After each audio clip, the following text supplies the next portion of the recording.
क्या आपके साथ कभी ऐसा हुआ है कि बिना किसी तर्क के आपने कुछ महसूस किया हो? एक शांत सी समझ, अंदर से हल्का सा इशारा, एक एहसास जो कहे यह सही है या यह ठीक नहीं लग रहा। भले ही बाहर से सब कुछ ठीक दिख रहा हो, वही अंतर्ज्ञान है।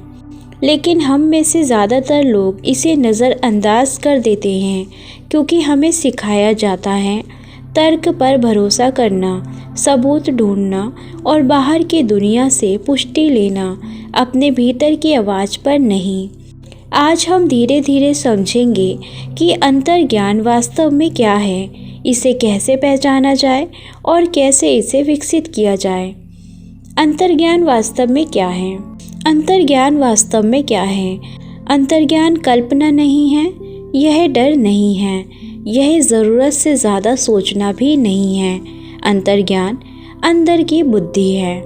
यह वह समझ है जो दिमाग से आगे होती है, एक गहरी जागरूकता जो आपके विचारों से नहीं, आपकी चेतना से आती है। आपका मन तेज़ आवाज़ में बोलता है, लेकिन अंतर्ज्ञान धीरे से फुसफुसाता है, और क्योंकि वह फुसफुसाता है, इसे सुनने के लिए आपको शांत होना पड़ता है। ज़्यादातर लोग अपने अंतर्ज्ञान को क्यों नहीं सुन पाते? सबसे बड़ा कारण है शोर जैसे ज़्यादा सोचना, पुराने भावनात्मक घाव, गलती करने का डर, गलत साबित होने का डर, लोगों के जज करने का डर। जब मन लगातार दौड़ रहा होता है तो अंतर्ज्ञान को उभरने की जगह ही नहीं मिलती। अंतर्ज्ञान आपके विचारों से लड़ता नहीं है, वह चुपचाप इंतज़ार करता है जब तक आप सुनने के लिए तैयार ना हो जाएं। अंतर्ज्ञान कैसे महसूस होता है? अंतर्ज्ञान अक्सर शब्दों में नहीं आता। यह ऐसे महसूस होता है, अचानक आई एक शांत सी समझ, किसी चीज़ की ओर या उससे दूर खिंचाव, मन में शांति या बेचैनी, शरीर के भीतर एक हल्का सा हाँ या ना। डर हमेशा जल्दबाजी करता है, अंतर्ज्ञान शांत होता है। डर कहता है अगर कुछ गलत हो गया तो, अंतर्ज्ञान कहता है यह मेल नहीं खा रहा। कोई ड्रामा नहीं, कोई सफाई नहीं, बस एक सच्चा सा एहसास। अंतर्ज्ञान और ज़्यादा सोचने में अंतर। यह समझना बहुत ज़रूरी है। ज़्यादा सोचना जैसे भारी लगता है, बार बार वही बात दोहराता है, बेचैनी बढ़ाता है, बार बार पुष्टि चाहता है।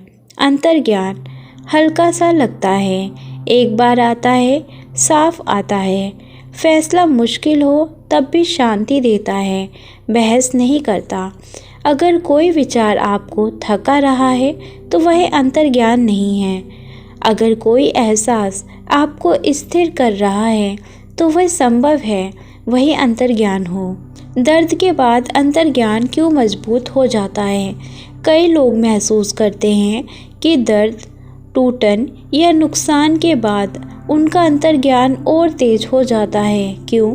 क्योंकि दर्द भ्रम को तोड़ देता है। जब अहंकार नरम पड़ता है तो जागरूकता गहरी हो जाती है। दुख हमें बाहर से अंदर की ओर ले जाता है और अंतर्ज्ञान अंदर ही रहता है। इसलिए जो लोग हील हो जाते हैं वो अपने अंतर्ज्ञान पर ज़्यादा भरोसा करते हैं। वे प्रतिक्रिया नहीं देते, वे सुनते हैं। अंतर्ज्ञान को कैसे विकसित करें? अंतर्ज्ञान सीखा नहीं जाता, इसे याद किया जाता है।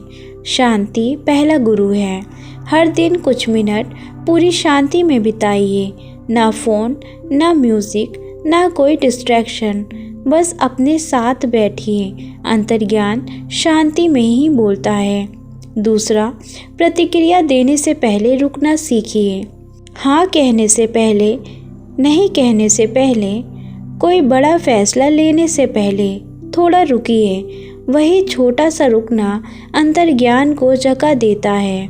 तीसरा, अपने शरीर को सुनिए। आपका शरीर आपके मन से पहले जानता है। सीने में जकड़न, पेट में अजीब सी बेचैनी या अचानक शांति, आपका शरीर अंतर्ज्ञान का संदेश वाहक है। चौथा, बहुत ज़्यादा लोगों से मत पूछिए। जितनी ज़्यादा राय आप लेंगे, आपकी अंदर की आवाज़ उतनी कमज़ोर होती जाएगी। सलाह ठीक है, निर्भरता नहीं। आत्मज्ञान तब बढ़ता है जब आप खुद पर भरोसा करते हैं। पांचवा, अपने अंदर के इशारों को लिखिए। उन पलों को लिखिए जब आपने कुछ महसूस किया लेकिन अनदेखा कर दिया। समय के साथ आप देखेंगे आपका अंतर्ज्ञान अक्सर सही था। संकेत कि आपका अंतर्ज्ञान जाग रहा है। आप शोर शराबे से दूर रहना चाहते हैं। आपको अकेलापन नहीं, एकांत पसंद आने लगता है। आप तर्क से ज़्यादा अपने एहसास पर भरोसा करते हैं। आप लोगों की ऊर्जा जल्दी महसूस करने लगते हैं। आप ज़बरदस्ती रिश्ते निभाना छोड़ देते हैं। ये अकेलापन नहीं है, ये अलाइनमेंट है। अंतर्ज्ञान के बारे में एक कोमल सच्चाई। अंतर्ज्ञान हमेशा आपको आराम नहीं देता।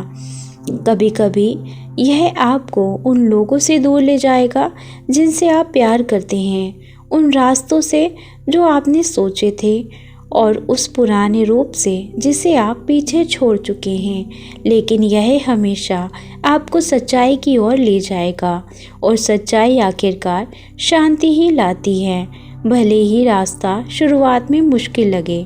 आपका अंतर्ज्ञान कोई नई चीज़ नहीं है। यह हमेशा आपके साथ था। आप बस सुनना भूल गए थे।